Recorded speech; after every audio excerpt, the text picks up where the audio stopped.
இந்த மனுஷனுடைய பழக்க வழக்கம், ஒரு மனுஷன் வந்து பழகிறதை குறித்து பேசணும் அப்படின்னு என்னுடைய மனசில் ஒரு பெரிய ப்ரிப்ரேஷனை சில நாட்களாகவே என்னுடைய இருதயத்தில் ஓடிக்கொண்டே இருந்துச்சு. இந்த சிலர் தங்களுடைய வாழ்க்கையில் ரொம்ப ஆபத்தில் மாற்றுறது எதுன்னா இந்த பழக்கம் இருக்குது பாருங்களேன். ஒரு திருச்சபைக்கு வருவோம், ஆனால் ஒரு திருச்சபைக்கு எதுக்கு வர்றோம் அப்படின்னா ஆண்டவரை ஆராதிக்கிறதுக்காக வர்றோம். இங்கே வந்திருக்கிற ஒருத்தரோட பழகி, ரொம்ப டீப்பாக பழகி, அதுக்கப்புறம் அவங்கள்ட்ட கடன் வாங்கி அந்த கடனை திருப்பி கொடுக்க முடியாமல் சண்டை அதுக்கப்புறம் ஒருத்தர் வராமல் ஒருத்தர் ஒன்று உங்களை ரொம்ப அன்பாய் கேட்கிறேன், திருச்சபையில் இந்த கொடுக்கல் வாங்கல் வச்சுக்காதீங்க. அதே மாதிரி சிலர் என்ன பண்ணுவாங்கன்னா, ஒரு ஞாயிற்றுக்கிழமை ஆராதனை முடித்த உடனே எங்கள் வீட்டில் இன்றைக்கி சோறாக்கலாமா, உங்கள் வீட்டில் இன்றைக்கி பிரியாணி ஆக்கலாமா. நான் சொல்கிறேன், சகோதரர்கள் ஒருமித்து வாசம் பண்ணுவது தப்பல்ல. ஆனால் இந்த மாதிரி ஓயாமல் ரொம்ப டீப்பாக போய் அதற்கு பிறகு பெரிய சண்டை போட்டுட்டு இந்த வாட்ஸ்அப்பில் நிறைய இந்த டெக்ஸ்ட் எஸ்எம்எஸ் எல்லாம் பண்ணுறாங்க பாருங்களேன். இவங்களை சுத்தமாக எனக்கு பிடிக்கவே பிடிக்காதுங்க.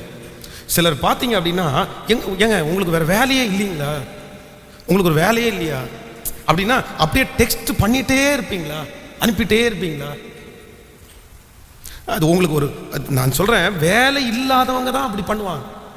சிலருடைய மொபைலை வாங்கி பார்த்தா அவங்க சிலருக்கு சேட்டிங் பண்ணுறாங்க பாருங்களேன். அத்தனை அது நீங்கள் அதை கரெக்டாக நீங்கள் ஃபாலோ பண்ணுங்கள். அப்படிலாம் செய்யக்கூடாது. ஆண்டவருடைய பிள்ளைகள், கர்த்தருடைய பிள்ளைகள் ஏதோ 1-2 தேவைக்கு அனுப்புகிறோம், பேசுகிறோம், அந்த உங்கள் மேனேஜருக்கு அனுப்புகிறீங்க, உங்கள் ஓனருக்கு அனுப்புகிறீங்க, அதெல்லாம் ஓகே, நீங்கள் செய்ய வேண்டியது தான். ஆனால் காரணமே இல்லாமல், தேவையே இல்லாமல் இரவு நேரங்களிலே, பகல் நேரங்களிலே இந்த வாலிப பிள்ளைகளுக்கு எல்லாருக்கும் ஒன்று நான் ரொம்ப ஓப்பனாக நான் உங்களுக்கு சொல்கிறேன், ஆபத்தில் மாற்றுறது இன்னொருத்தர்னு நினச்சிட்டு இருக்கிறீங்க. ஆனால் ஆபத்தில் மாற்றுறது நீங்களாக தான் இருப்பீங்க. அவன் மாட்டிட்டான் நீங்கள் நினைப்பீங்க, ஆனால் மாற்றினது அவன் இல்லை, நீங்கள் தான் இருப்பீங்க. அதனால் ரொம்ப கவனமாக இருக்கணும் உங்களுடைய வாழ்க்கை, ரொம்ப கவனமாக. சிலதெல்லாம் ரொம்ப எவிடன்ஸான விஷயங்கள். அப்போது இந்த காரியத்தை எல்லாம் குறித்து நான் இந்த பழகிற காரியத்தில் சொந்தக்காரங்கள்ட்ட எப்படி பழகணும், நண்பர்களிடத்தில் எப்படி பழகணும், இதை குறித்து பேசணும் அப்படின்னு நான் நினைத்து அதுக்கான ஒரு சின்ன ப்ரிப்ரேஷனை என் மனதிலே ஆரம்பித்தேன். ஆனால் நேற்றைக்கு இரவிலே நான் போய் தேவ சமூகத்தில் உட்கார்ந்து, ஆண்டவரே இந்த வார்த்தையை தான் பேச வேண்டுமா அப்படின்னு ஜெபம் பண்ணிட்டு இருக்கும்போது ஆண்டவர் என்னிடத்தில் தெளிவாக இல்லை மகனே, நீ வேற ஒரு வார்த்தையை பேச வேண்டிய அவசியம் இருக்குது, என் ஜனங்களுக்கு இந்த வார்த்தையை சொல் அப்படின்னு சொல்லி கர்த்தர் என் இருதயத்தில் இன்னொரு வசனத்தை சொல்லி அதை ஆணித்தரமாக என்னோடு பேசினார். அதனால இன்றைக்கு இருக்கிற செய்தி உங்களை யாரோ ஒருத்தருக்கு கர்த்தர் ஆசீர்வாதமாய் மாற்றுவார் என்று நான் நம்புகிறேன். அந்த வசனத்தை நம்ம வாசிக்க போகிறோம். ஏசாயாவின் தீர்க்க தரிசன புஸ்தகத்திலே 41ஆம் அதிகாரத்தை எடுத்துக்கொள்ளலாம். ஏசாயாவின் தீர்க்க தரிசன புஸ்தகம் 41ஆம் அதிகாரத்திலே 14வது வசனத்தை நம்ம வாசிக்கும்போது, யாக்கோபு என்னும் சிறு பூச்சியே, இஸ்ரவேலின் சிறு கூட்டமே, பயப்படாதே, நான் உனக்கு துணை நிற்கிறேன் என்று கர்த்தரும் இஸ்ரவேலின் பரிசுத்தரும் ஆகிய உன் மீட்பர் உரைக்கிறார். ஒரு விஷயம் கூட வாசிக்கலாம். யாக்கோபு என்னும் சிறு பூச்சியே, இஸ்ரவேலின் சிறு கூட்டமே, பயப்படாதே, நான் உனக்கு துணை நிற்கிறேன் என்று கர்த்தரும் இஸ்ரவேலின் பரிசுத்தரும் ஆகிய உன் மீட்பர் சொல்லுகிறார். கர்த்தருடைய பிள்ளைகளே, நேற்றைக்கு இரவிலிருந்து ஆண்டவர் என்னுடைய இருதயத்திலே திரும்ப திரும்ப வைக்கிற ஒரு வார்த்தை, நீ பயப்படாதே, நீ பயப்படாதே. ஒருவேளை ஜெபத்திலே இருக்கிறவர்கள் வெளிப்பிரகாரமாய் தைரியசாலிகளாய் நீங்கள் காண்பிக்கலாம், நீங்கள் தைரியமாய் சில காரியங்களை நீங்கள் செய்யலாம். ஆனால் உங்களுடைய வாழ்க்கையிலே ஏதோ ஒரு காரியத்தை குறித்து உள்ளத்துக்குள்ளே ஒரு அச்சம், ஒரு பயம், நான் என்ன செய்வேன், நான் எப்படி நடத்துவேன், என் பிள்ளைகளை எப்படி கொண்டு போவேன், நான் எப்படி சம்பாதிப்பேன், நான் எப்படி என்னுடைய கடனை கட்டுவேன், என் எதிர்காலம் எப்படி இருக்கும், என் பிள்ளைகள் நல்ல வழியில் இருப்பார்களா, இல்லைன்னா நான் சரியாக செட் ஆயிடுவேனா, இனி எப்படி நடக்க போகிறது, ஏதோ ஒரு காரியத்தை குறித்து இந்த சத்தத்தை கேட்கிற உங்களுடைய இருதயம் பயப்பட்டு கொண்டே இருக்கலாம். 4 பிள்ளைங்க இருந்தால் அந்த ஒரு பிள்ளையை நினைக்கும் போது பயமாக இருக்கலாம், 2 பிள்ளைங்க இருக்கலாம், அந்த ஒரு பிள்ளையை நினைக்கும் போது உங்களுக்கு பயமாக இருக்கலாம், அந்த தேவையை நினைச்சு உங்களுக்கு பயமாக இருக்கலாம். ஆனால் இஸ்ரவேலின் ஜெயபலமான கர்த்தர் இன்றைக்கு தெளிவாய் வாக்கு கொடுக்கிறார். மகளே நீ பயப்படாதே, மகனே நீ பயப்படாதே. பயம் என்கிறது ஒரு மிகப்பெரிய கொடிய ஆயுதம். பயம் என்கிற ஒன்று மட்டும் ஒரு மனுஷனுக்குள்ளே வருமானால் அவனுடைய வேலையை அவனால் செய்ய முடியாது. ஒரு வாழ்க்கையை சமாதானமாக வாழ முடியாது. அவனுடைய முன்பாக இருக்கிற பொறுப்புகளை, பயம் என்கிற ஒரு உணர்வு அவனுக்குள்ளே வருமானால் இந்த உலகத்தில் அந்த பொறுப்புகளை அவர்களால் செய்ய முடியாது. அப்போ வேத வசனம் நமக்கு ரொம்ப தெளிவாய் சொல்லுகிறது, தேவன் நமக்கு பயமுள்ள ஆவியை கொடாமல் பலமும் அன்பும் தெளிந்த புத்தியும் உள்ள ஆவியை கொடுத்திருக்கிறார். சோ உங்களுக்கும் எனக்கும் ஆண்டவர் ஒரு ஆவியை கொடுக்கிறார். அந்த ஆவி பயப்படுத்துகிற ஆவி அல்ல, நம்மை பயமுறைய செய்கிற ஆவி அல்ல, நம்மை தைரியப்படுத்துகிறது. நீங்கள் வேதத்தில் இருக்கிற பரிசுத்தவான்கள் ஒவ்வொருத்தரையும் பார்க்கும்போது சிறைச்சாலையிலே நிம்மதியாய் படுத்து தூங்கினார்கள். சிறைச்சாலையிலே சந்தோஷமாய் ஆண்டவரை ஆராதித்தார்கள். பசியிலே மகிழ்ச்சியா இருந்தாங்க. அவங்களுடைய உடைவில் அவங்க மகிழ்ச்சியா இருந்தாங்க. அவருடைய நீங்க வாசித்து பாருங்க, அப்போஸ்தலனாகிய பவுல் இப்படிப்பட்ட எல்லாருமே அவருடைய வாழ்க்கையில இருக்கிற நன்மையிலே அல்ல, அவருடைய வாழ்க்கையில இருக்கிற உயர்விலே அல்ல, அவருடைய வாழ்க்கையிலே பலவிதமான தீமையிலே அவங்க சந்தோஷத்தை அவங்கள விட்டு எடுக்க முடியல, அவங்களுடைய உற்சாகத்தை அவங்கள விட்டு எடுக்க முடியல, அவங்க ஜெப வாழ்க்கையை அவங்கள விட்டு எடுக்க முடியல. அவங்க எப்பவுமே ஒரே மாதிரி தான் இருந்தாங்க. அவங்க எல்லாத்தையுமே ஏற்றுக்கொண்டாங்க, எல்லாத்துலேயுமே சந்தோஷமா இருந்தாங்க, எல்லாத்துலேயுமே நிம்மதியா படுத்து துறங்கினார்கள். எப்படி அவங்களால மட்டும் இப்படி நடந்துச்சு? அவங்க மட்டும் எப்படி இந்த பாதையை கடந்து வர முடிஞ்சிருச்சு? ஒன்றும் இல்லை, அவங்க இருதயத்துக்குள்ள என்ன இருந்துச்சு அப்படின்னு சொன்னா ஒரு மிகப்பெரிய தைரியம் இருந்துச்சு. அவங்க எதுக்குமே பயப்படாததுனால சிறைச்சாலையில் நல்லா தூங்கினாங்க. அவங்க எதுக்குமே பயப்படாததுனால சாப்பாடுல சந்தோஷமா இருந்தாங்க. இன்றைக்கு இந்த ஜெபத்தில் இருக்கிற ஆண்டவருடைய பிள்ளைகளே, உங்களுக்கு இருக்கலாம், உங்களுக்கு இல்லாமல் போகலாம். ஆனால் நீங்கள் எப்போ சந்தோஷமாக வாழ முடியும்னா உங்களுக்குள்ள எது வரக்கூடாதுன்னா பயம் என்கிற ஒன்று உங்களுக்குள்ள வரவே கூடாது. இங்கே ஆண்டவர் என்ன சொல்றாருன்னா, யாக்கோபு என்னும் சிறு பூச்சியே, இஸ்ரவேல் என்னும் சிறு கூட்டமே. நீங்க ஒரு நிமிஷம் இஸ்ரவேல் ஜனங்களையும் இந்த யாக்கோபுனுடைய வம்சத்தையும் அப்படியே திரும்பி பாருங்க. இவங்க சிறு பூச்சியா? சொல்லுங்க, இவங்க சிறு பூச்சியா? இருக்கிறதுலே பெரிய பூச்சி இவங்க தான். ஏன்னா அவ்வளோ பெரிய கிரவுடு, அவ்வளோ பெரிய ஜனங்கள், அவ்வளோ பெரிய நாலேஜ், அவ்வளவு பெரிய ஞானவான்கள் எல்லாம் இருக்கிறது யார் வம்சம் அப்படின்னா இந்த யாக்கோபனுடைய வம்சம். இவங்க சிறு கூட்டமேன்னு இங்க சொல்லப்பட்டிருக்கிறது. இவங்க சிறு கூட்டம் இல்ல. அவங்க எகிப்திலிருந்து புறப்பட்டு வரும்போது எத்தனை ஜனங்கள் இருந்தாங்களாமா? ஏறக்குறைய 20 லட்சம் பேர் இருந்தாங்களாமா. அவங்க போகிற பாதையிலே சில ராஜாக்கள் நாங்க உங்களை வழிவிட மாட்டோம், நீங்க எங்க பட்டணத்து வழி போகக்கூடாது அப்படின்னு ஏன் அவங்க கண்ட்ரோல் பண்ணாங்கன்னா, 20 லட்சம் பேர் நீங்க இந்த பட்டணத்தை கிராஸ் பண்ணீங்கன்னா நீங்க போகும்போது ஒன்றும் இல்லாம இருக்கும், நீங்க நடக்கிற இடம் புல்லு முளைக்காது. அதனாலதான் நிறைய ராஜாக்கள் எதிர்த்தார்கள். ஒரு காலத்திலே யாக்கோபு பெரிய பூச்சி, ஒரு காலத்திலே இஸ்ரவேல் பெரிய கூட்டம். ஆனா இன்னைக்கு அவங்க விக்கிரக ஆராதனையினால, அவங்களுடைய மாம்ச இச்சைகளினாலே அவர்கள் ஈடுபட்டதுனால, அதான் நான் அடிக்கடி சொல்லுவேன், ஆண்டவருக்கு பிடிக்காத 2 பாவம். ஒன்று விக்கிரக ஆராதனை, இன்னொன்று விபச்சார பாவம். இது 2மே கர்த்தருக்கு விரோதமான மிகப்பெரிய பகை. ஆண்டவரை அறிந்து பரம ஈவை ருசி பார்த்து கர்த்தரிடத்தில் உடன்படிக்கை பண்ணின ஒரு பிள்ளை, ஒரு பையன், ஒரு நபர் மனுஷனுக்காக, சொத்துக்காக, சொந்தத்திற்காக அகைன் விக்கிரகத்துக்கு முன்னாடி போய் நிற்கிறத ஆண்டவர் ஒரு நாள் ஏற்றுக்க மாட்டார், ஒரு நாள் ஏற்றுக்க மாட்டார். என்னுடைய ஊழிய அனுபவத்திலே இந்த 22 வருஷங்களிலே நான் பார்த்ததுல ஒரு மிகப்பெரிய கொடுமை என்னன்னா, ஆண்டவரோடு நடந்து ஊழியம் செய்து திருச்சபைக்கு போய் திருவிருந்த ஆராதனையை எடுத்து ஏதோ ஒரு நபருக்காக, ஒரு பொண்ணுக்காக, பையனுக்காக, சொந்தத்துக்காக விக்கிரகத்துக்கு முன்னாடி போய் நின்ன நிறைய பேர் இன்னைக்கு வரையிலும் திரும்ப ஆண்டவருடைய அன்பை சுதந்திரிக்க முடியாமல் இருக்கிறத என் கண்ணால நான் பார்க்கிறேன். அதே போல விபச்சார பாவம். அதான் வெள்ளிக்கிழமை கூட சொன்னேன், விபச்சாரத்திலே ஈடுபடுகிற ஒரு நபர், நான் சொல்றேன், அந்த ஒரே ஒரு பொண்ணுக்காக, அந்த ஒரு மனுஷனுக்காக உன் வஸ்திரத்தை கூட நீங்க இழக்க வேண்டியது இருக்குமாமா. உங்களை நிர்வாணப்படுத்திடுவாங்க, போட்டுக்கிறதுக்கு துணி கூட உங்களுக்கு இருக்காது. நீங்க அந்த அளவுக்கு மோசமான நிலைமையில போயிருவீங்க. ரொம்ப ஜாக்கிரதையா இருக்கணும், ரொம்ப ஜாக்கிரதையா இருக்கணும். இன்னைக்கு உலகம் 2 மனைவியை கட்டுறது, 3 மனைவியை கட்டுறதெல்லாம் பிரச்சனை இல்லைன்னு ஆகி போச்சு. 2 பேர் மனசு வச்சு அவங்க உடல் உறவு கொள்ளலாம் அப்படின்ற மாதிரி எல்லாம் வந்துருச்சு. உலகம் வித்தியாசமான முறைமையில போயிட்டு இருக்கு. ஆனா திருச்சபை மக்களுக்கு, என்னை கேட்கிற அன்பு சகோதரன் சகோதரிக்கு ஒரு பெரிய எச்சரிப்பை சொல்றேன். விபச்சாரக்காரனுக்கு சமாதானம் இல்லை, விபச்சாரக்காரிக்கு சமாதானம் இல்லை. அப்படிப்பட்ட அசுத்த காரியத்தை செய்கிற உங்களுடைய வாழ்க்கையில நீங்க எல்லாத்தையும், எவ்வளவு ஆசீர்வாதம் வந்தாலும் ஒரு நாள் உங்களை விட்டு எல்லாம் போய் நீங்க நடு தெருவில் நிற்க வேண்டிய அவசியம் சூழ்நிலை வரும். அப்படி இருக்காதீங்க, அப்படி இருக்காதீங்க. ஒரு பெண்ணை இச்சையோட பார்க்கிறவன் விபச்சாரம் செய்தாயிற்று. ஒரு ஆணை அப்படி பார்க்கிறவன் விபச்சாரம் செய்தாயிற்று. விளையாட்டா நினைக்காதீங்க, இதை சீரியஸா எடுங்க. எல்லாரையும் பார்க்கலாம், எல்லார்ட்டையும் பேசலாம். மனைவி பேதை, கணவன் பேதை. சில கணவனார் பேதையா இருந்தா அவ்வளவுதான், மனைவி பேதையா இருந்தா உடனே அவ்வளவுதான், அவங்களுக்கு எதுவும் தெரியாது, எதுவும் பண்ண முடியாது. அந்த மாதிரி மனைவி, கணவன், அப்பா அம்மா சில இடத்துல பேதையா இருக்கக்கூடாது. வேதம் சொல்லுகிறது, நீங்கள் புறாக்களை போல கபடற்றவர்களா இருந்தாலும் பாம்பை போல எப்படி இருக்கணுமாமா?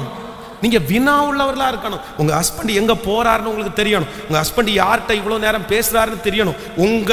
உங்க மனைவி யார்கிட்ட பேசுறாங்க, உங்க எல்லாம் நான் சொல்றேன், சந்தேகத்தோட பார்க்க வேண்டாம்.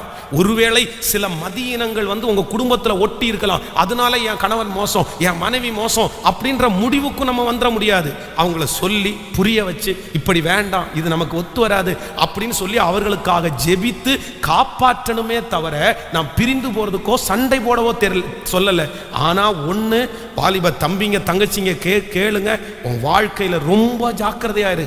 காலத்திற்கு முன்னாடி நீ தப்பான காரியத்தை செஞ்சேன்னா அது விபச்சார பாவம், அவ்வளவுதான். திருமணத்துக்கு அப்புறம் அது வேசித்தனமா மாறிடும். அது உங்களுக்கு இருக்கக்கூடாது. நீங்க அந்தந்த காலத்துல கர்த்தர் எல்லாத்தையும் வாய்க்க பண்ணுவோம். ஸோ அதுல ரொம்ப ஆண்டவருடைய பிள்ளைகள் எப்படி இருக்கணும்னா, ஆண்டவரே நான் கவனமா இருப்பதற்கு எனக்கு கர்த்தர் கிருபை தாரு. ஸோ இந்த இஸ்ரவேல் ஜனங்கள் தங்களுடைய பாவத்தினால பார்த்தீங்கன்னா இப்போ பெரிய கூட்டமாக இருந்தவர்கள் சின்ன கூட்டமாய் மாறினார்கள். பெரிய பூச்சியாய் இருந்தவர்கள் இப்போ சிறு பூச்சியாய், இப்போ புழு மாறிட்டாங்க. எதுவுமே செய்ய முடியாது. யாராவது ஒருத்தர் காலை கொண்டு வச்சு அதுக்கு மேலே வச்சா மிதிச்சு செத்துருவாங்க. அப்போ ஒண்ணுமே பண்ண முடியாத நேரத்தில் தான் ஆண்டவர் அந்த ஜனங்களை பார்த்து ஒரு வாக்கு கொடுக்கிறாரு. யாக்கோபு என்னும் சிறு பூச்சி, இஸ்ரவேல் என்னும் சிறு கூட்டமே, நீ பயப்படாதே, நான் உனக்கு. ஜெபத்தில் இருக்கிற யாரோ ஒருத்தர் ஒரு காலத்தில் ஒரு வெயிட்டான ஒரு மனுஷனா இருந்திருக்கலாம். ஒரு காலத்தில் நீங்கள் ஒரு பெரிய ஒரு பூச்சியை போல எது வந்தாலும் பார்த்துக்கலான்ற ஒரு நிலைமையில இருந்திருக்கலாம். ஆனா இன்றைக்கு குறுகி போய், இன்றைக்கு குறைந்து போய் பலவீனப்பட்டிருந்தா உங்களை பார்த்து தான் ஆண்டவர் வாக்கு கொடுக்கிறார். நீ பயப்படாதே, நீ பயப்படாதே, நான் உன்னோடு கூட இருக்கிறேன். ஆமென் சொல்லுங்க. இந்த வார்த்தையை ஆண்டவர் என்னுடைய இருதயத்தில் கொடுத்து கொண்டே இருக்கும்போது, ஆண்டவர் கர்த்தர் பயந்து போன ஒரு மனுஷனுக்கு ஆண்டவர் கொடுக்கிற ஒரு 3 தைரியத்தை குறித்து நான் வேதத்திலே வாசித்தேன். அந்த 3 கர்த்தருடைய 3 தைரியம், இல்லைன்னா ஆண்டவர் உங்களை தைரியப்படுத்துவதற்கு சொல்லுகிற ஒரு 3 வார்த்தைகள் அப்படின்னு சொல்லி உங்களுக்காக நான் ஜெபிக்க போகிறேன். முதலாவதாக, நம்பர் 1, முதலாவதாக ஆதியாகமம் 15ஆம் அதிகாரத்தை எடுத்துக்கொள்ளலாமா? ஆதியாகமம் 15ஆம் அதிகாரத்தில் 1வது வசனத்தை நம்ம வாசிக்க போகிறோம். ஆதியாகமம் 15ஆம் அதிகாரம் 1வது வசனம். இந்த காரியங்கள் நடந்த பின்பு கர்த்தருடைய வார்த்தை ஆபிரகாமுக்கு தரிசனத்திலே உண்டாகி, அவர், ஆபிரகாமே நீ பயப்படாதே, நான் உனக்கு கேடகமும் உனக்கு மகா பெரிய பலனுமாயிருக்கிறேன்.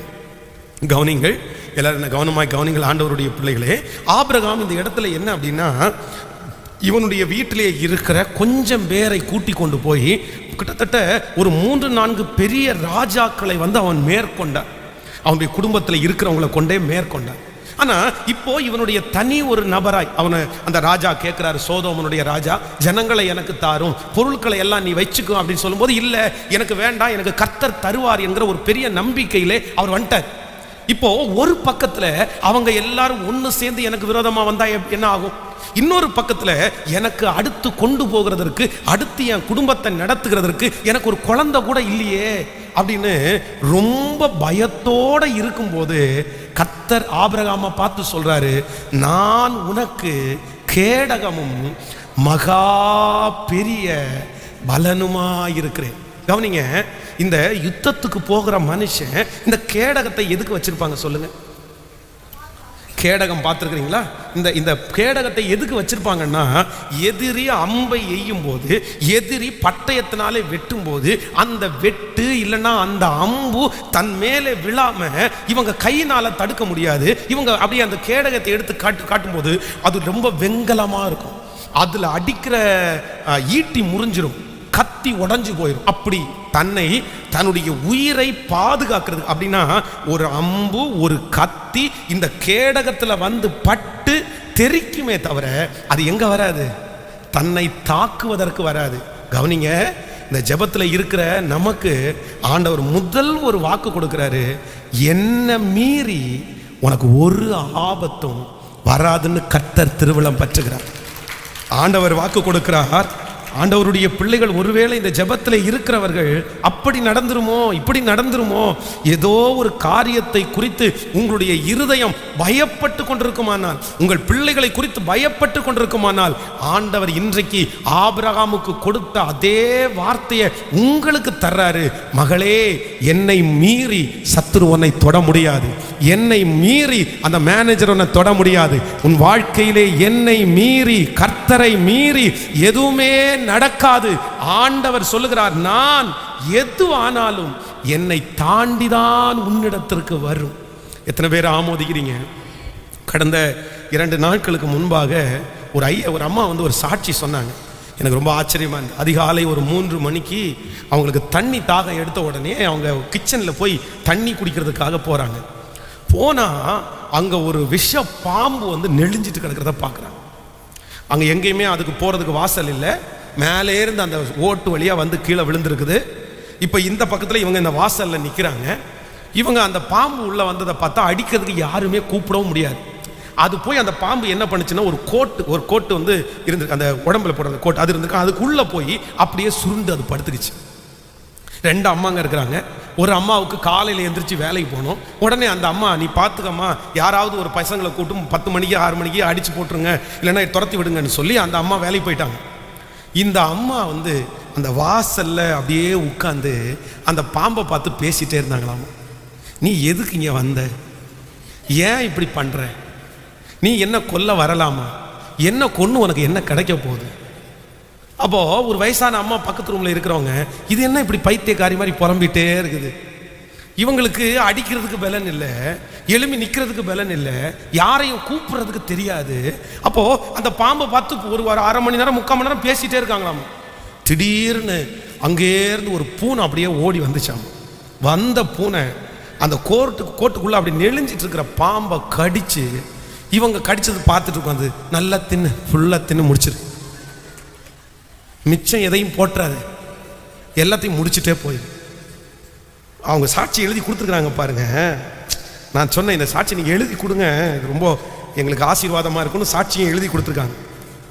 அப்போ வந்து ஆண்டவருடைய பிள்ளையே, நீங்கள் ஒன்று நினச்சிக்குங்க, உன் பக்கத்தில் 1000 பேரும் உங்கள் வலது பக்கத்தில் 10,000 பேரும் எது வந்தாலும் ஆண்டவரை தொடாம உங்க பக்கத்தில் திரும்பி வரவே வராது.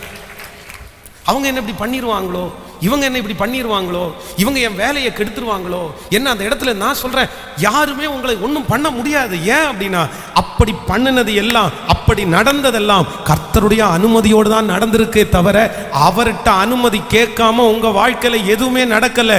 ஏன்னா கர்த்தர் உங்களுக்கு கேடகமும் மகா பெரிய பலனுமா இருக்கிறார். கர்த்தர் வாக்கு கொடுக்கிறார், என்னை மீறி உங்களுக்கு ஒன்றும் நடக்கவே நடக்காது.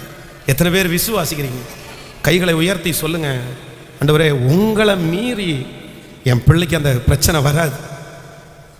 விசுவாசிங்க, உங்களை மீறி வந்துருமா ஆண்டவரே, உங்களை மீறி வந்துருமா.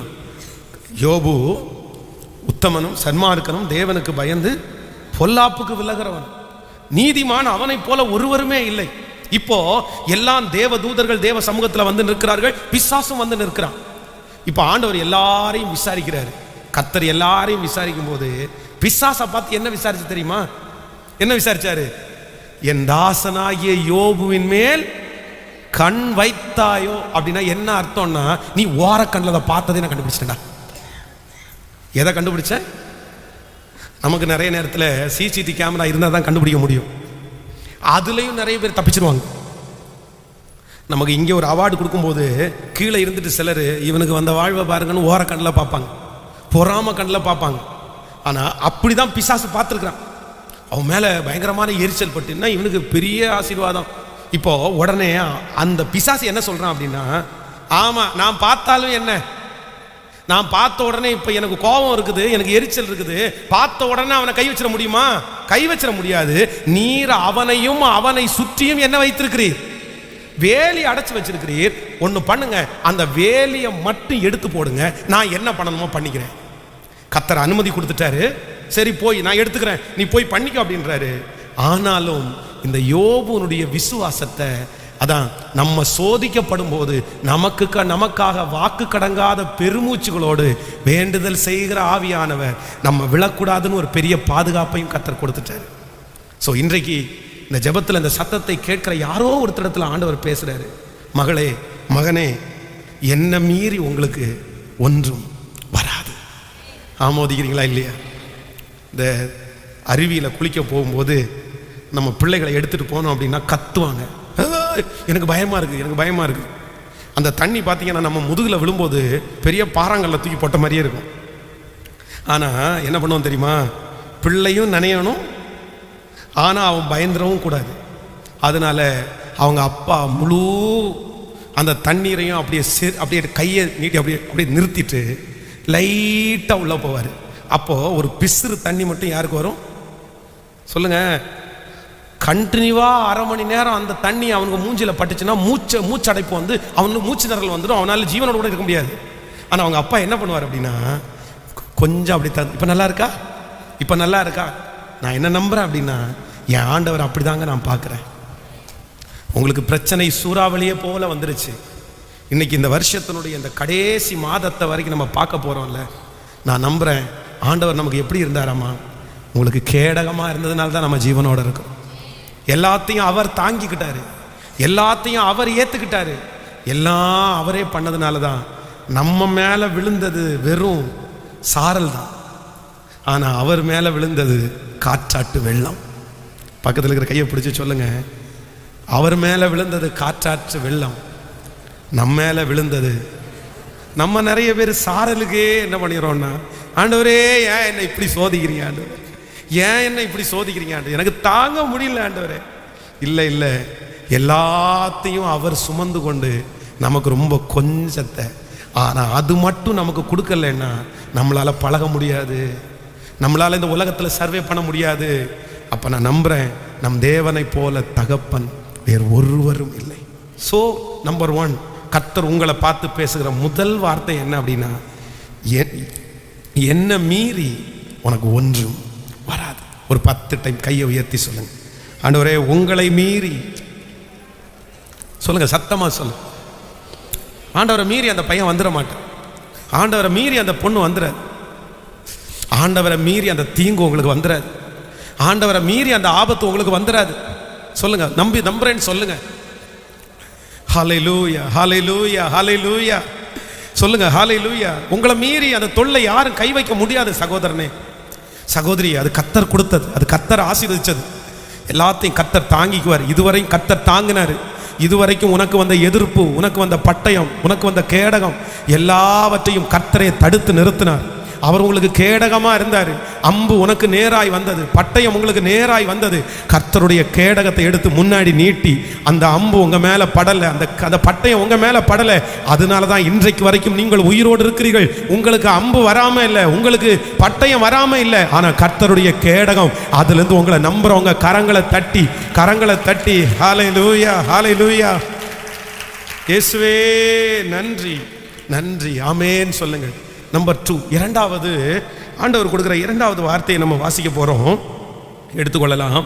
ஆதியாகமத்திலே 46ஆம் அதிகாரத்திலே 3வது வசனத்தை வாசிக்க போகிறோம். ஆதியாகமம் 46ஆம் அதிகாரத்தில் 46ஆம் அதிகாரம் 3வது வசனத்தை சேர்ந்து வாசிக்கலாம். அப்பொழுது அவர், நான் தேவன், நான் உன் தகப்பனுடைய தேவன், நீ எகிப்து தேசத்திற்கு போக பயப்பட வேண்டாம், அங்கே உன்னை பெரிய ஜாதியாக்குவேன், நான் உன்னுடனே எகிப்திற்கு வருவேன், நான் உன்னை திரும்பவும் வரப்பண்ணுவேன். யோசேப்பு தன் கையால் உன் கண்களை மூடுவான். ஆண்டவருடைய பிள்ளைகளே, இரண்டாவதாக இங்கே யாக்கோபுக்கு ஆண்டவர் ஒரு தைரியமான ஒரு வார்த்தையை கொடுக்கிறார். பயப்படாதப்பா, பயப்படாத, பயப்படாதேன்னு ஆண்டவர் சொல்லும்போது அவரை பார்த்து என்ன சொல்றார் அப்படின்னு சொன்னா, 40 அந்த வசனத்தை திரும்ப வாசிக்கும் போது 46:3 வாசிக்கும் போது, நான் உன்னோடு எகிப்திற்கு வருவேன், நான் உன்னை திரும்பவும். இந்த கவனிங்க, இந்த யாக்கோபுக்கு என்ன பயம் அப்படின்னு சொன்னா, எகிப்து அப்படின்றது ரொம்ப மோசமான ஒரு இடம். எகிப்துல அவங்க அப்பா தடுமாறினாரு, எகிப்துல அவங்க தாத்தா தடுமாறினாரு. தாத்தாவாகிய ஆபிரகாம் எகிப்துல தான் தடுமாறினாரு, அவனுடைய அப்பா எகிப்துல தான், ஈசாக்கு எகிப்துல தான் தடுமாறினாரு. இப்போ எல்லா பரிசுத்தவான்களும் எகிப்துல தடுமாறுறத பார்த்து இவருக்குள்ளே என்ன அப்படின்னா, நான் ஏற்கனவே எல்லா இடத்துலையும் தடுமாறினவன், இப்போ ஒரு நல்ல செய்தியை கேட்கிறேன். என் பையன் உயிரோடு இருக்கிறான், 15 வருஷமா செத்து போயிட்டான் அப்படின்னு நினைச்ச பையன் உயிரோடு இருக்கிறான், அவன் நல்ல போஸ்டிங்ல இருக்கிறான், அவனை பார்க்கணுன்ற ஆசை ஒரு பக்கத்துல மனசுல மேலோங்கினாலும் நான் போய் விழுந்துட்டேன்னா, ஒருவேளை என்ன அடக்கம் பண்ணலைன்னா, அவங்க அப்பாவுடைய கலர் அங்க இருக்குது, அவனுடைய தாத்தாவுடைய கலர் அங்க இருக்குது, அவனுடைய மனைவியினுடைய கலர் அங்க இருக்குது, எப்படி ஒருவேளை அங்கேயே நான் செத்து போய் அங்கேயே புதைச்சிட்டாங்கன்னா, இப்படி பல யோசனை. பொதுவாக வயசான டைம் நிறைய யோசனை வரும்ல, அந்த யோசனை எல்லாம் ஓடிட்டு இருக்கும்போது ஆண்டவர் அந்த யாக்கோபை பார்த்து ஒரு வார்த்தை சொல்றாரு, நீ பயப்படாத, நான் பார்த்து கொள்கிறேன். அல்லேலூயா. எகிப்தினுடைய ராஜாவை நான் பார்த்துக்கிறேன், உன் அடக்காரதனை நான் பார்த்துக்கிறேன், உன் பிள்ளைகளை நான் பார்த்துக்கிறேன், உன் வம்சத்தை நான் பார்த்துக்கிறேன், நீ எகிப்திற்கு போ, நான் உன்னோடு கூட வருவேன். இன்றைக்கு இரண்டாவது இந்த சத்தத்தை கேட்கிற உங்களை பார்த்து கர்த்தர் வாக்கு கொடுக்கிறாரு, மகளே மகனே, நான் பார்த்து கொள்ளுகிறேன். யெகோவா ஈரே, கர்த்தர் பார்த்து கொள்ளுவார். அந்த தேவையை கர்த்தர் பார்த்து கொள்ளுவார். ஆமேன் சொல்லுங்கள். அந்த மனுஷனை கர்த்தர் பார்த்து கொள்ளுவார், அந்த சூழ்நிலையை கர்த்தர் பார்த்து கொள்ளுவார். உங்களுக்கு முன்பாக மலை போல நிற்கிற அந்த பிரச்சனையை, தகர்க்கவே முடியாத பிரச்சனையை கர்த்தராகிய ஆண்டவர் இன்று வாக்கு கொடுக்கிறார். மகளே நான் பார்த்து கொள்ளுகிறேன், மகனே நான் பார்த்து கொள்ளுகிறேன். அது தீமையாய் அல்ல, உங்களுக்கு நன்மையாய் முடியும். நம்புகிறவர்கள் நன்றாய் கரங்களை தட்டி, என் தேவனாகிய கர்த்தர், ஹல்லேலூயா ஹல்லேலூயா, நான் பார்த்து கொள்ளுகிறேன், நான் பார்த்து கொள்ளுகிறேன், கர்த்தர் பார்த்து கொள்ளுவார். ஆமேன். சில காரியங்களை நம்மளால பார்க்க முடியாது, நம்முடைய கைக்கு நம்முடைய திராணிக்கு மிஞ்சி இருக்கும். ஆனால் ஆண்டவர் என்ன வாக்கு கொடுப்பாருன்னா, இல்லை அதை விட்டுரு, அதை பற்றி இன்னும் பெருசாக யோசிக்காத, அதை பற்றி பெருசாக திங்க் பண்ணிக்காத, நான் பார்த்து கொள்கிறேன். ஆமேன். கைகளை அசைத்து ஒரு ஹல்லேலூயா சொல்லலாம். இந்த சாட்சியை சொல்லி வேகமாய் அடுத்த சம்பவத்தை சொல்லி முடிக்கிறேன். இந்த லேண்டுக்காக பேசும்போது ஒரு சாமியார் அங்கே இருந்தார். ஒரு சாமியார், அவர் என்ன பார்த்து சொன்னார், நீங்களும் ஒரு சாமியார், நானும் ஒரு சாமியார் அப்படின்னார். இப்போ நான் அவரை பார்த்து சொன்னேன், நீங்கள் வேற சாமியார், நான் வேற சாமியார், உங்களுக்கு எனக்கு ஏணி வச்சா கூட எட்டாது. ஒரு பெரிய பட்டையை போட்டுட்டு இல்லை, அவர் வெள்ளை தான் போட்டிருந்தார், ஒயிட் வேஷ்டி ஒயிட் சட்டை. எதுக்காக அவங்க கூப்பிட்டாங்கன்னா, நடுவராக கூப்பிட்டாங்க. அந்த சாமியார் கொஞ்சம் ஹார்டாக பேசுகிற சாமியார் போல. அப்போ இவங்க என்ன சொன்னாங்க அப்படின்னு சொன்னால், அவங்க யாருக்குமே என்கிட்ட ஹார்டாக பேச முடியல, ஏன்னா ஃபாதர் அப்படின்னு பழகிட்டாங்க, அதனால ஹார்டாக பேச முடியல. அதனால இவங்க என்ன பண்ணிட்டாங்கன்னா, எங்கிட்ட ஹார்டாக பேசணுன்னே சாமியாரை கூப்பிட்டு வந்தாங்க. அந்த சாமியார் உட்கார்ந்து கேள்வி மேலே கேள்வி கேட்டிருக்கிறார். ஃபஸ்ட்டு போனோன்னா உங்கள் வயசு என்னன்னு கேட்டார். நான் 38 வயசு அப்படின்னு சொன்னேன். 38 வயசில் பெரிய ப்ராஜெக்ட் எடுக்கிறீங்களே, பரவாயில்லையே. அப்புறம் ஆரம்பித்தவர் கொடுக்க வேண்டிய நாளில் காசு கொடுக்கல, இப்போ என்ன பண்ணலாம்? அவங்க எல்லாம் ஒரு முடிவு பண்ணியிருக்கிறாங்க, உங்களுக்கு காசை ரிட்டர்ன் கொடுக்க வேண்டான்னு முடிவு பண்ணியிருக்காங்க, நீங்கள் என்ன சொல்கிறீங்க? நான் ஒன்றுமே பேசலை. ஆண்டு உள்ளுக்குள்ளே ஜெபம் மட்டும் ஓடிட்டு இருக்குது, ஆண்டவரே இந்த சாமியாரை விட நீங்கள் பெரியவர். அப்போது அந்த சாமியார் பயங்கரமாக பேசிட்டு திட்டிட்டு, இந்த பாருங்க, நான் உங்களுக்கு நடுவராக இருக்கிறேன், இந்த டேட்டுக்குள்ளே நீங்கள் கொடுக்கல அப்படின்னு சொன்னால் நானே உங்கள்கிட்ட சொல்லி இதை கேன்சல் பண்ணி விட்டுருவேன் அப்படின்னா ஆயிப்பின்னு பேசிட்டு போயிட்டார். நான் வெளியே வந்தேன். இப்போ நான் என்ன ஜெபம் பண்ணுறேன், ஆண்டவரே எல்லாரையும் சமாளித்தேன், இந்த சாமியாரை என்னால் என்ன பண்ண முடியல, சமாளிக்க முடியல, நான் என்ன பண்ணுறேன்னே தெரியலையே, இவர் கரையம் பண்ணுற வரைக்கும் நமக்கு முள்ளாவே இருந்துருவாரோ அப்படின்னு மனசுக்குள்ளே எனக்கு ஓடிட்டே இருக்குது. ஏன்னா இவங்க யாருமே நம்மளை ரொம்ப பேசினாலும் ரொம்ப ஹார்டாக பேச மாட்டாங்க. ஆனால் இவர் அழ வச்சுட்டார், என்ன பயங்கரமாக பேசிட்டார், ரொம்ப பேசிட்டார். இவர் இப்படி வந்து நிற்கிறாரு. உடனே அந்த காம்பவுண்டிலிருந்து படிக்கட்டில் காலடி எடுத்து வச்ச உடனே ஒரு வார்த்தை வருது, அந்த சாமியாரை நான் பார்த்துக்கிறேன். அந்த சாமியாரை அப்படியே மனசுக்குள்ள ஒரு வார்த்தை, அந்த சாமியாரை நான் பார்த்துக்கிறேன். நீங்க நம்ப மாட்டீங்க, அன்னைக்கு பார்த்த சாமியார் தான் இது வரைக்கும் நான் பார்க்கவே இல்லைங்க. கரைய நான் அந்த கரையம் பண்ற அன்னைக்கு யாரை தேடணும் இல்லை, சாமியாரை தான் தேடினேன். என்ன ஏன் தேடினேன் அப்படின்னா, என்னை திட்டின சாமியாரை போய் ஒரு தேங்க்ஸ் சொல்லி, சார் நீங்க திட்டினதுனால தான் சார் சீக்கிரமா நடந்துருச்சு அப்படின்னு சொல்லணும்னு போனா நான் சாமியார் அங்கே இல்லை, நான் கேட்கவும் இல்லை. அந்த சாமியாருக்கு என்ன ஆச்சுன்னே கேட்கல. நான் நம்புறேன், இந்த ஜெபத்தில் இருக்கிற ஆண்டவருடைய பிள்ளைகளே, நீங்க கலங்காதீங்க. எதிர்ப்புகள் உங்களை எவ்வளவு சுற்றி வந்தாலும் கர்த்தர் சொல்றாரு, நான் பார்த்துக்கிறேன் மகளே, நான் பார்த்துக்கிறேன், நான் பார்த்து கொள்ளுகிறேன், நான் பார்த்து கொள்ளுகிறேன். யாரோ ஒருத்தருக்கு ஆண்டவர் பேச, எங்க அம்மாட்ட யாருமே பேச முடியாது பாஸ்டர், எங்க அப்பாட்ட யாருமே பேச முடியாது, என் கணவனாட்ட யாருமே பேச முடியாது, என் மேனேஜர்கிட்ட யாருமே ஏற்றுமிக்க முடியாது. கர்த்தர் சொல்றாரு, தெற்கத்தி வெள்ளங்களை திருப்புற கர்த்தர், நான் பார்த்துக்கிறேன் மகளே, நான் பார்த்துக்கிறேன், நான் பார்த்துக்கிறேன். ஹல்லேலூயா. கைகளை உயர்த்தி சொல்லுங்க, நான் நம்புறேன் ஆண்டவர், நான் நம்புறேன் ஆண்டவர். பயத்தோடு வந்திருக்கிற ஒவ்வொருவரையும் பார்த்து கர்த்தர் வாக்கு கொடுக்கிறாரு, இனி நான் எல்லாம் பார்த்து கொள்ளுவேன். நம்பர் 3, மூன்றாவதாக, பயத்தோடு இருக்கிற ஒரு மனுஷனுக்கு ஆண்டவர் பேசுகிற ஒரு மூன்றாவது வார்த்தை என் இருதயத்தை ரொம்ப தொற்றுச்சு. ஜோஷுவாவின் புஸ்தகம் 8ஆம் அதிகாரத்தில் 1வது வசனத்தை வாசிக்க போகிறோம். 8ஆம் அதிகாரம் 1வது வசனத்தை வாசிக்க போகிறோம், சேர்ந்து வாசிக்கலாம். 8ஆம் அதிகாரம்.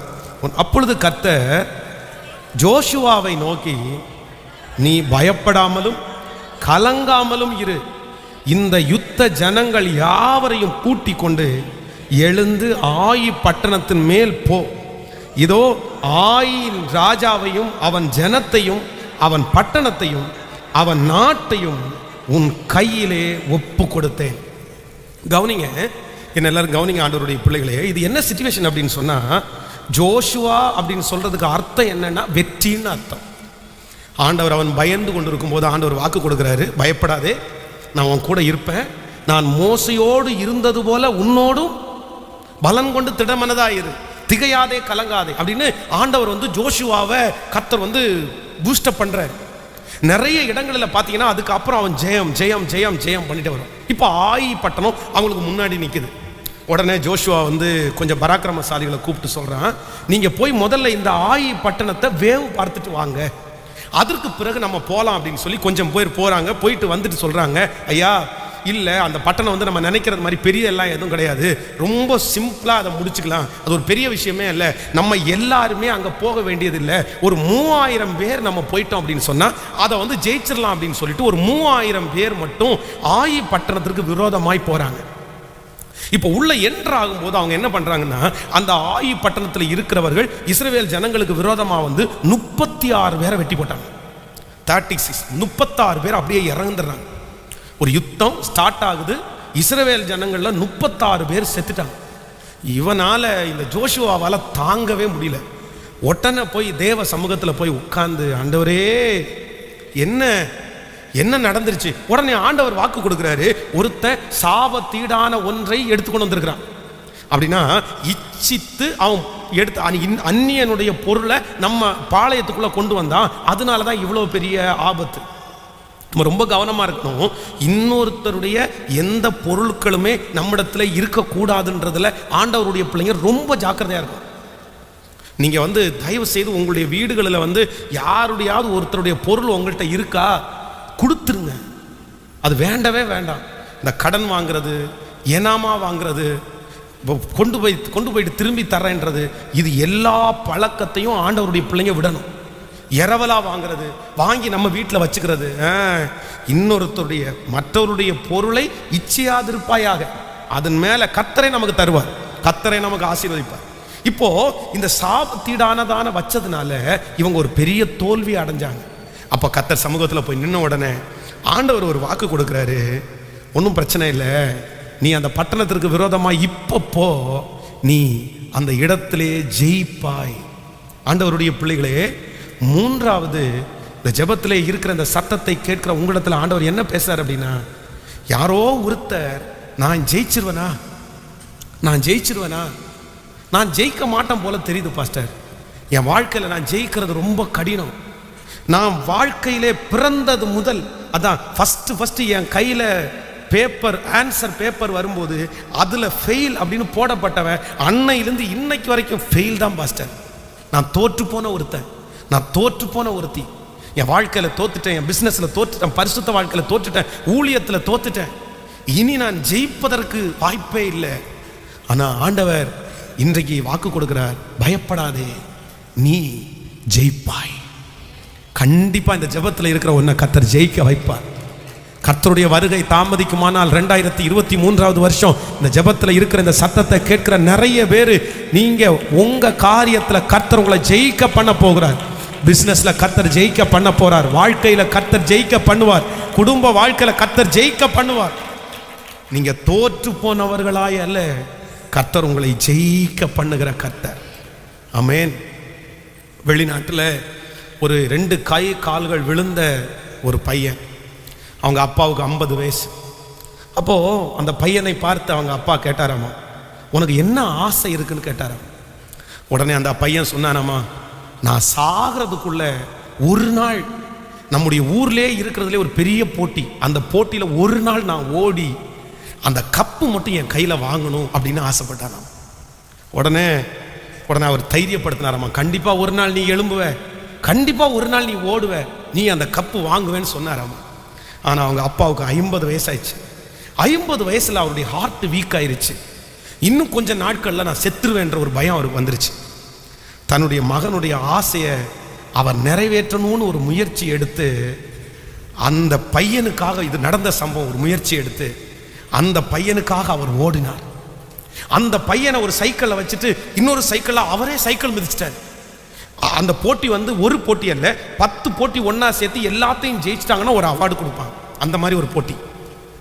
அப்போ அந்த பையனுக்காக நீச்சல் அடிக்கணும்னு சொல்லி ஒரு சின்ன போட்டு மாதிரி ஒன்று செஞ்சு அதில் அந்த பையனை படுக்க வச்சு இவர் தன்னுடைய இடுப்பில் கட்டி நீச்சல் அடித்து அதில் ஜெயிச்சிட்டார். அந்த நாட்டில் இருக்கிற எல்லா ஜனங்களும் இந்த தகப்பனாருடைய அன்பை பார்த்து வியந்து போய் கைத்தட்டி கைத்தட்டி கைத்தட்டி ஆர்ப்பரிச்சாராம்.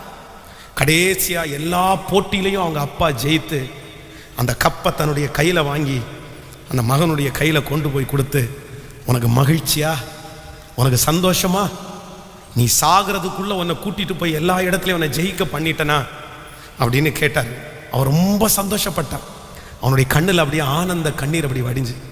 அப்போ இந்த பேட்டி எடுக்கிற நபர்கள் எல்லாம் அவனோட இடத்துல போய் கேட்டாங்களாமா, சரி உன்னுடைய ஆசை ஃபினிஷ்ட் ஆயிடுச்சா, நீ எதிர்பார்த்தது உனக்கு கிடைச்சிச்சா, இனி உனக்கு ஒன்றும் பிரச்சனை இல்லையே, இனி வேற ஏதாவது உனக்கு ஆசை இருக்கா அப்படின்னு கேட்கும்போது அந்த பையன் சொன்னானாமா, எனக்காக எங்கள் அப்பா ஹார்ட் பேஷண்ட், அவருக்கு இருதயம் கூட சரியா இல்லை, ஆனால் எனக்காக இவ்வளவு கஷ்டப்பட்டு இவ்வளவு பாடுபட்டு இந்த கப்பை எனக்கு வாங்கி கொடுத்த எங்கள் அப்பாவை ஒரு நாளாவது என் கையில் தூக்கி சுமக்கணும், அதுதான் என்னுடைய கடைசி ஆசை அப்படின்னா. எங்கள் அப்பா என்ன தூக்கி சுமந்தார், என்னை தண்ணியில் தூக்கி சுமந்தார், என்னை தெருவில் தூக்கி சுமந்தார், என்னை அவர் தோளில் தூக்கி சுமந்தார். எங்கள் அப்பாவை ஒரு நாளாவது நான் தூக்கி சுமக்கணும். இந்த ஜெபத்தில் இருக்கிற அன்பு ஆண்டவருடைய பிள்ளையே, நம்ம யாரும் பெருசாக படித்தவங்க இல்லை, நம்ம யாரும் பெரிய திறமசாலிகளும் இல்லை, நம்ம நிறைய பேர் பின்னணி உள்ளவர்களும் அல்ல. ஆனால் இன்னைக்கு உங்களுடைய நிறைய பேருடைய கையிலே, சிலருடைய கையிலே ஜெயித்த கப்பு, ஜெயித்த கோப்பை இருக்குது. ஒரு வீட்டை கட்டிட்டீங்க, ஒரு சின்ன தொழிலை கட்டிட்டீங்க, ஓரளவு கொஞ்சம் தலை தூக்கிட்டீங்க, ஏதோ ஒரு பிரச்சனை சால்வ் பண்ணீங்க. உங்க அப்பா பட்ட கஷ்டம், உங்க அம்மா பட்ட கஷ்டப்படலை, இது யார் செஞ்சா? யார் செஞ்சா? கர்த்தர் ஒருவரே அல்லவா செய்தார், ஆண்டவர் ஒருவரே அல்லவா செய்தார். இன்னைக்கு ஒரு தீர்மானம் எடுங்க, என்ன சுமந்த ஆண்டவரே, என்னை இந்த அளவுக்கு உயர்த்தின ஆண்டவரை, என்னை இப்படி நடத்தின ஆண்டவரை, சாகிறதுக்கு முன்னாடி அவருக்காக எதையாவது செஞ்சுட்டு தான் சாவேன்ற ஒரு நன்றி உள்ள உணர்வோட டிசம்பர் மாசத்துல காலடி எடுத்து வைங்க. புது வருஷம் உங்களுக்கு வெற்றியா இருக்கும். கர்த்தர் உங்களை நடத்துவார். கர்த்தர் உங்க கூட கடந்து வரும். அல்லேலூயா. கவனிங்க, ஒரு மனுஷனுடைய வாழ்க்கையில அடிமைத்தனத்திலிருந்து வெளியே வருவது என்கிறது அவ்வளவு சுலபமானதல்ல. இங்க இருக்கிற நிறைய பேர் சிகரெட் அடிமைத்தனத்திலிருந்து வெளியே வந்திருக்கிறீங்க. நீங்க குடி பழக்கத்திலிருந்து வெளியே வந்திருக்கிறீங்க. நான் சொல்றேன், சிகரெட் பழக்கத்திலிருந்து குடி பழக்கத்திலிருந்து வெளியே வர்றதுன்றது சுலபம் நினைச்சீங்க? சுலபமா? உங்களுக்கு ஒரு ஜபத்திலே கர்த்தர் விடுதலை கொடுத்துட்டாரு, ஒரு ஆராதனையிலே விடுதலை கொடுத்துட்டாரு.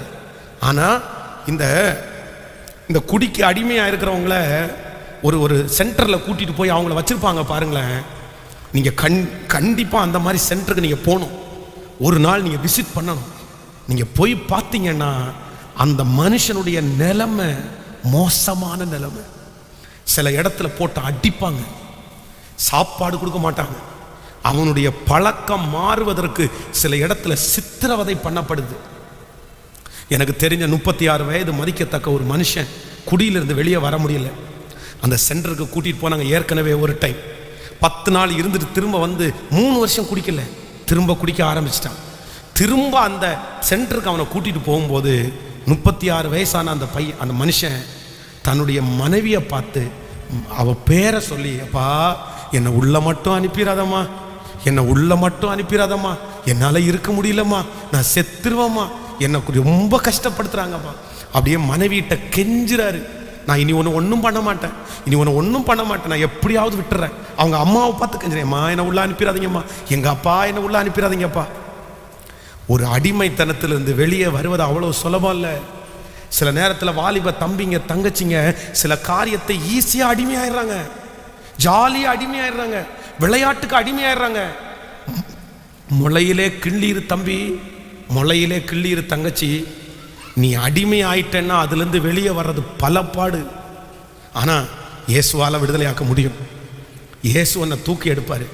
இப்போ இங்கே இருக்கிறவங்க எத்தனை பேர் குடியிலிருந்து விடுதலையாக்கப்பட்டிருக்கீங்க?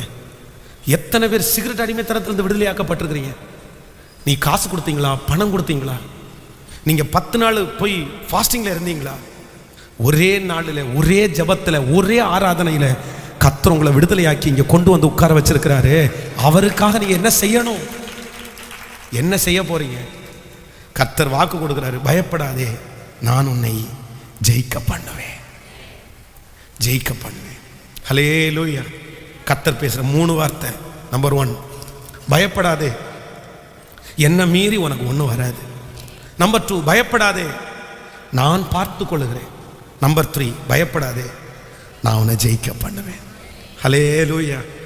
இந்த வார்த்தையோடே கடந்து போங்க. ஆண்டவர் உங்களோடு இருப்பார். ஆண்டவர் உங்கள் பின்னாடியே வருவார். நான் ரொம்ப தூரம் பிரயாணம் பண்ணுறேன். இன்றைக்கி ஈவினிங் ஒரு பெரிய கூட்டமாக இருக்கிறதுனால நீங்கள் ரொம்ப ஸ்பெஷலாக நீங்கள் ஜெபிங்க. இந்த வேலைகளுக்காக ஜெபிங்க. எதுவும் அணுகக்கூடாது. கிளியராக இதை பண்ணி முடிக்கணும். அதனால் முடிக்கிற வரைக்கும் உங்களுடைய ஜெபம் தேவை. ஆண்டவர் உங்களை வெற்றியாய் நடத்துவார். எல்லாருடைய எளிமை நிற்கலாம் கர்த்தர் சமூகத்தில். பயப்படாதே, பயப்படாதே, பயப்படாதே, இனி நான் எல்லாம் பார்த்து கொள்ளுவேன்.